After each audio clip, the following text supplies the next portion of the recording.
Hi, it's Ian from the Postal Hub podcast, And Marek from Last Mile Experts. and we are the Last Mile Prophets. This is the last word on the last mile.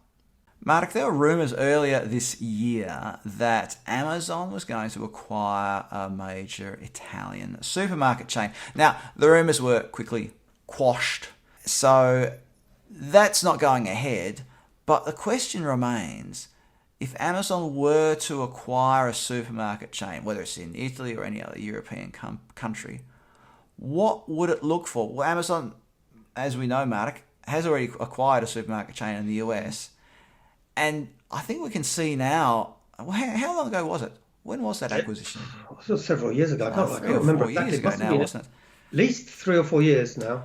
And it feels like it hasn't quite shaken out yet. I don't know if shaken out's quite the right phrase, but now we're seeing that Amazon's imposing delivery fees for whole foods purchases. Mark, what are the things that attracts a company like Amazon to a supermarket chain? To be honest, Ian, they don't have much choice because let's take a step back. Why do they want to offer fresh or food products anyway? And the reason is, you might remember this, we talked about it before. When we're buying other items online, we maybe buy once a month, once per 2 weeks. But food, we buy regularly, weekly at least, sometimes daily. And they want to own that purchase experience. They want to own us. The only way to do that is to offer fresh. Now, the only way to offer fresh is to have the right infrastructure. And the right infrastructure means either several thousand dark stores in a country Yeah. the size of Italy, or you buy something. So whether it's Italy, Germany, Poland, if Amazon does decide at some stage to really develop the fresh capability, either they're going to have some really creative sharing economy model, or they're going to have to buy someone. Amazon in Italy has partnered with a couple of supermarkets in the past and offered them via the old Prime Now app. There is an ongoing partnership between Amazon and a supermarket chain called PAM, and that's where Amazon puts its parcel lockers. And oh gosh, I did have a number. I can't remember what the number is of how many PAM supermarkets have those lockers, but it's across a decent part of Italy. But what you find in a number of countries is that it might not be a national supermarket chain. You have a number of regional supermarket chains. So let's just say Amazon purchased a supermarket chain in whether it's Italy or France or Germany.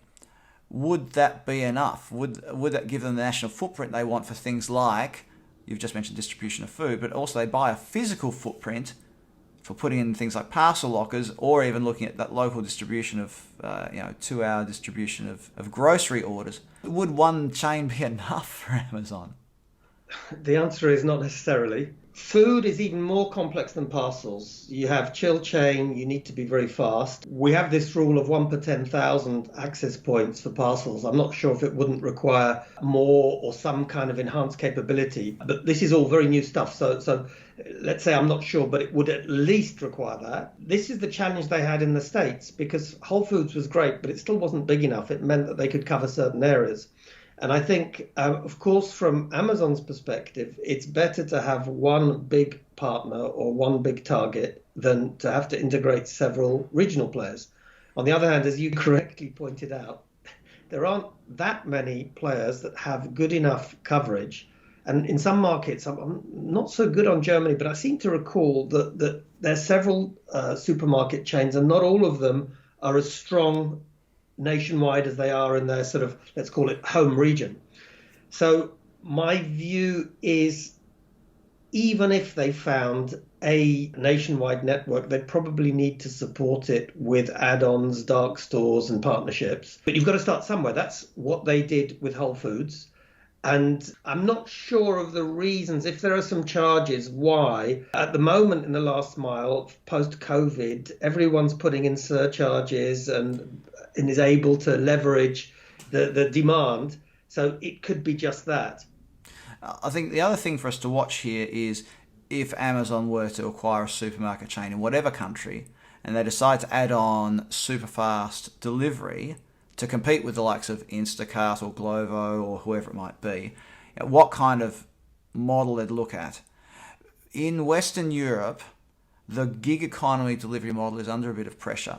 Now, it might not be the same in other parts of the world, but it does mean that there's some, I don't want to say hesitancy, but there's some question marks around the model at the moment, and whether or not governments and regulators and the like are going to intervene and basically push prices up. So you might still have a gig economy delivery model, but the costs of that gig economy delivery model may increase, which might mean then that even Amazon might start passing the costs on to the consumer. There's a lot of money washing around in this sector, isn't there, Marek, when it comes to VC funds who are investing in these startups, and that may be subsidising the delivery costs. So there's this other feeling, well, it might just be my own feeling, Mark, I shouldn't try to attribute it to everybody, that when the VC funds start to stop subsidising delivery, and there's at the same time there's pressure on the gig economy delivery model, what will happen then? Will we see loads of consolidations? Will we just see them end up like those scooter hire schemes where all the scooters just get chucked in the river?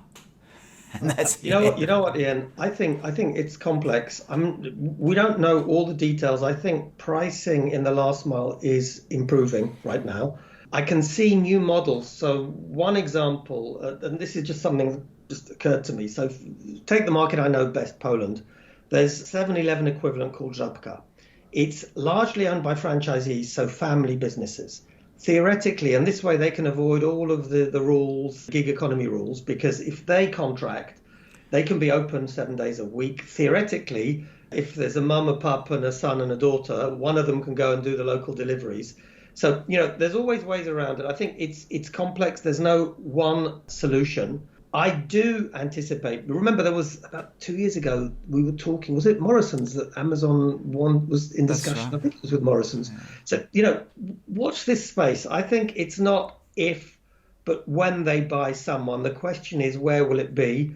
The obvious candidates would have to be UK, Germany, Italy, France, depending upon, they got bitten a couple of times in France when the regulator blocked them, or Spain. I would imagine it's going to be one of those markets. And it'll be interesting to see what role technology plays in all of this as well. When there's the supermarket chains themselves have had to invest so much in technology over the last couple of years, but especially during COVID, when there have been huge pressures on them to be able to fulfill online orders, to have the capacity to deliver them, and so on and so forth.